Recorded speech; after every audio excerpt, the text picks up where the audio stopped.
kaibigan ay pa-like and subscribe naman po. Malaking bagay na yan sa aming mga content creators. Maraming salamat. Yun, what is up mga eyeball? At ito, update tayo kay Spectre.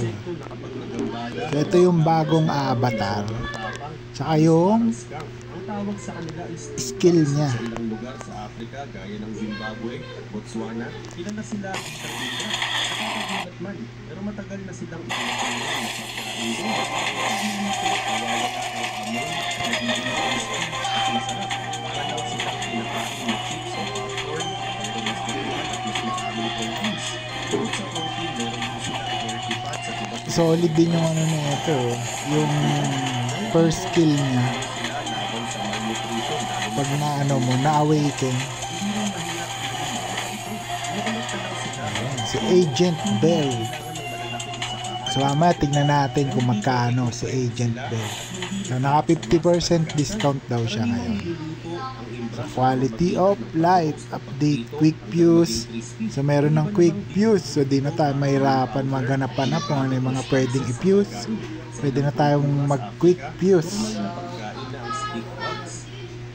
Number 14, Puff Puff. At Isang kilalang merienda mula ito S-tier na item meron na din. mas simple ang paraan ng pagluluto. So parang sa box lang siya makukuha. Yan, S-grade. Yan, S-grade chest. Kaunting asin, itlog o mantikilya para mas maging malasa. Pagkatapos pagsamahin ang lahat ng At ingredients, ano daw mga lodi, ito hindi ko alam to na meron palang bag na pag umalsa na, merong nakukuha silang 100% na epic sa box. Merong time na doon ka magkukuha ng item. Ayan o, around 1 AM PT, 8 AM UTC, tsaka 5 PM KST. Parang pare-pares ng time siguro to. Some player were able to exploit an issue that increased chances of receiving S-tier item to 100%. So na-rollback yan. So nagbigay naman sila ng 1,000 diamonds. So naka-receive din tayo niya 1,000. Pero ito idol, di ko to alam yung bag na yan. araw na pagkain sa maraming bansa sa West Africa. At ayan nga, binigyan tayo ng tigwa 1,000. Siguro lahat siguro ng player yan. At binibili ng mga So maintenance update. So marami pa sila ditong ginawa.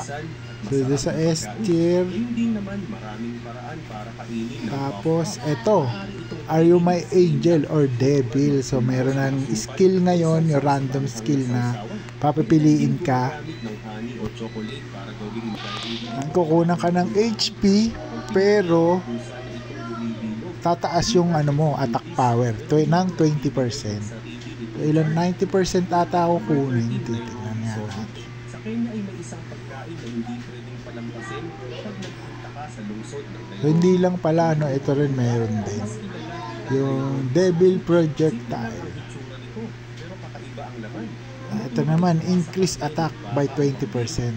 Siguro gagana dito yung pag meron kang yung heal sa buhay. Ayan, siguro malakas. Maganda siguro to. Titignan natin. So, yun, eto muna tayo. First dito, eto meron ng sa mission. Everyday login lang to. Ayan, sign in mission everyday. So ultimate price 5,000. Ito siguro pambukas ng S-tier. Ano? S-tier na item. Tapos ito, sweep. So dito ano tayo, pag nag-offline ka, makuha pa rin ng mga item. Ayan, pwede mo siya i-claim. Tapos pwede ka rin mag-quick sweep.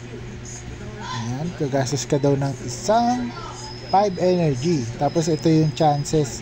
So parang 3 chances to everyday siguro to magre-reset kasi ngayon pa lang ako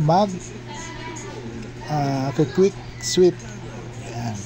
So nasa ano to, mataas yung depende siguro sa stage mo yung pwede mong i-sweep. Ayan, so 2, 3 VIP. So wala pang VIP. Pagkain ng spirit, pero sa ilang lugar sa Africa, Tapos ito naman wala, ito draw pa din dito. At ito naman dito sa equip, ito na yung character. ang acorns ay hindi pwede Ayan, ito si Bell. kasi itong mapait So nasa 15 USD siya. So nasa 50% daw ngayon. 50% off. Siyempre sa equip. Ayan. So yung fuse. Ayan, meron tayong quick fuse. Ayun. Tingnan pa natin.